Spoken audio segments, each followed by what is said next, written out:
Hello friends, welcome to run study. इस video में हम 8 जनवरी 2022 की सेकंड शिफ्ट में जो भी क्वेश्चन पूछे गए थे उनका एनालिसिस करने वाले हैं कि किन किन टॉपिक से हमारे क्वेश्चन पूछे गए थे और कौन कौन से उस टॉपिक से और प्रश्न हमारे बन सकते हैं, उन सबको हम डिस्कस करेंगे। इसमें बिना समय गवाए स्टार्ट करेंगे वीडियो। लेकिन यदि आपने चैनल पे पहली बार विजिट किया है तो चैनल को जरूर सब्सक्राइब कर लीजिए, क्योंकि इस प्रकार के रिव्यू हम आगे भी चलते रहेंगे हमारे, जब तक एग्जाम चलेगा जब तक।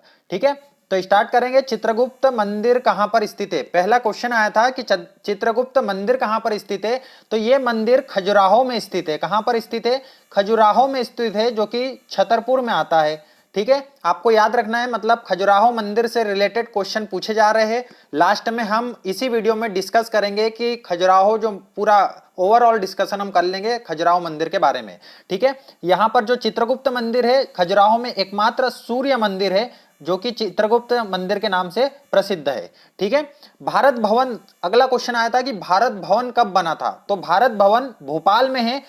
इसे 1982 में बनाया गया था चार्ल्स कोरिया के द्वारा।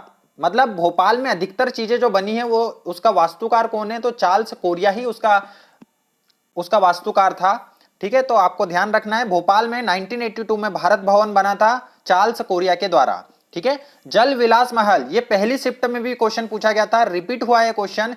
इसलिए कहा जाता है कि आपको एनालिसिस जरूर देखना चाहिए, क्योंकि क्वेश्चंस जो है वो रिपीट होते हैं।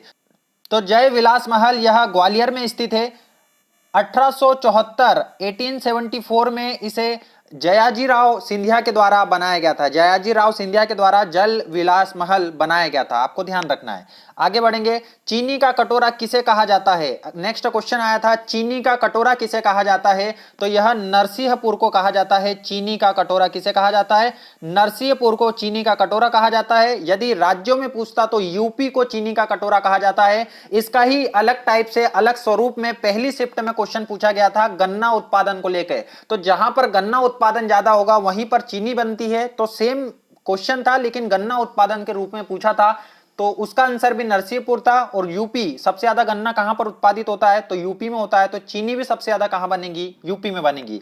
नेक्स्ट अगला क्वेश्चन आया था, एशियाई खेल 400 मीटर दौड़ में पहला स्वर्ण पदक किसने जीता था? एशियाई खेल 400 मीटर दौड़ में पहला स्वर्ण पदक किसने जीता था? इस प्रकार का क्वेश्चन आया था एग्जाम में, तो कमलजीत संधू ने जीता था। 1970 में कमलजीत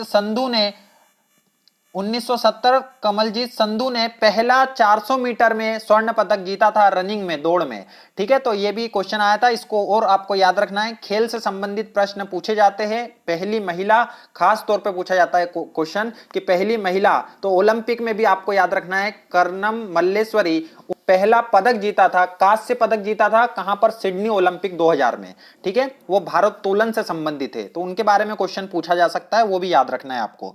अगला क्वेश्चन है, शेरशाह सूरी ने किसे हराकर दिल्ली की गद्दी पर बैठा था? तो किस मुगल शासक को इसने हराया था? तो उसका नाम था हुमायूं। हुमायूं को हराकर शेरशाह सूरी दिल्ली की गद्दी पर बैठा था।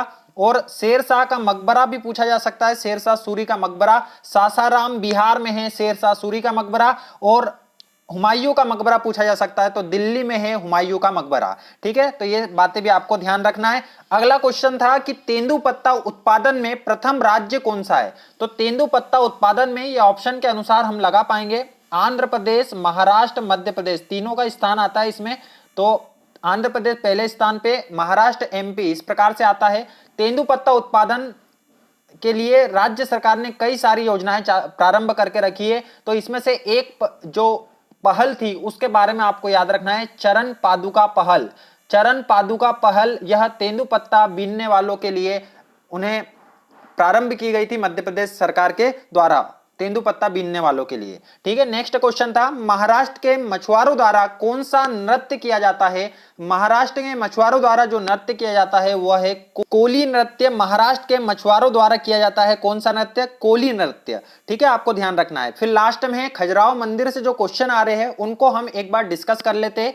खजुराहो में जो मंदिर है उसमें 85 मंदिर पहले हुआ करते थे, अब केवल वर्तमान में यदि देखा जाए तो 20 मंदिर बचे हुए हैं। हिंदू प्लस जैन दोनों प्रकार के टेंपल, धर्म के टेंपल आपको वहां पर देखने को मिलेंगे। खजुराहो का जो संस्थापक था वो चंद्रवर्मन था। खजुराहो का संस्थापक कौन था? चंद्रवर्मन था खजुराहो का संस्थापक। खजुराहो का संस्थापक कौन था? यहां पर लिख लेते हैं हम, चंद्रवर्मन जो था वह खजुराहो का संस्थापक था, चंद्रवर्मन। ये भी आपको ध्यान रखना है। साथ में आपको मंदिर याद रखना है, वहां पर है कंदरिया महादेव मंदिर। कंदरिया महादेव मंदिर, इसके बारे में भी पूछा जा सकता है। कंदरिया महादेव मंदिर जिसे विद्याधर ने बनाया था, विद्याधर ने। फिर अगला मंदिर आपको याद रखना है विश्वनाथ मंदिर। विश्वनाथ मंदिर यह भी खजुराहो में स्थित है। फिर अगला मंदिर आपको ध्यान रखना है लक्ष्मण मंदिर, वहां पर स्थित है लक्ष्मण मंदिर। ठीक है, ये सभी मंदिर जो है, यह सभी मंदिर पंचायतन शैली के बने हुए, पंचायतन शैली के मंदिर है। तो इसलिए तीनों मंदिरों के बारे में आपको ध्यान रखना है कि कंदरिया महादेव मंदिर है, विश्वनाथ मंदिर है, लक्ष्मण मंदिर है वहां पर, और एक मंदिर जो आगे पूछा गया था चंद्रगुप्त मंदिर, जो कि सूर्य मंदिर है खजुराहो में स्थित। ठीक है, तो ये आज के जो क्वेश्चन पूछे गए थे। यदि साइंस में देखा जाए तो साइंस में हार्मोन से क्वेश्चन पूछे गए, ज्यादा क्वेश्चन स्टूडेंट्स नहीं बता पाए साइंस में, उन्हें याद नहीं था। तो हार्मोन से रिलेटेड लेकिन आपको टॉपिक याद रखना है, हार्मोन से रिलेटेड, और अधिकतर क्वेश्चन जो थे वो पर्यावरण से रिलेटेड थे। ठीक है, पर्यावरण से रिलेटेड क्वेश्चन थे। आगे बढ़ेंगे, रीजनिंग के यदि क्वेश्चन टॉपिक देखे जाए तो सीरीज, वही सीरीज से क्वेश्चन आ रहा है। लुप्त संख्या वाली सीरीज जो है वो आती है। कथन एवं निष्कर्ष से वही पैटर्न 3-4 क्वेश्चन वाला। कोडिंग डिकोडिंग से इस बार प्रश्न देखे गए। आकृति, वो सेकंड वाले पार्ट में जो आकृति आती है उस टाइप के क्वेश्चन, जैसा कि हम रीजनिंग में रोज जो प्रैक्टिस करते थे उसी टाइप की, जो कि 4 आकृतियां दी रहेंगी, नेक्स्ट आकृति कौन सी होती है, उसी प्रकार के क्वेश्चन इसमें देखे जा रहे हैं। फिर मैथ्स की यदि बात करें तो एडवांस मैथमेटिक्स में वो परिमाप वाला, क्षेत्रफल वाला जो टॉपिक है, मेंसुरेशन, क्षेत्रमिति, उससे क्वेश्चन पूछे गए हैं। सरलीकरण, कार्य एवं समय, एल्जेब्रा, आयु से रिलेटेड, एज से रिलेटेड 3 से 4 क्वेश्चन पूछे गए। लाभ हानि से रिलेटेड क्वेश्चन पूछे गए। लुप्त पद से रिलेटेड, सीआई तथा एसआई से रिलेटेड क्वेश्चन पूछे गए। इसमें कार्य और समय में आपको ध्यान रखना है कि थोड़े से अच्छे लेवल के क्वेश्चन कार्य और समय में पूछे जा रहे हैं।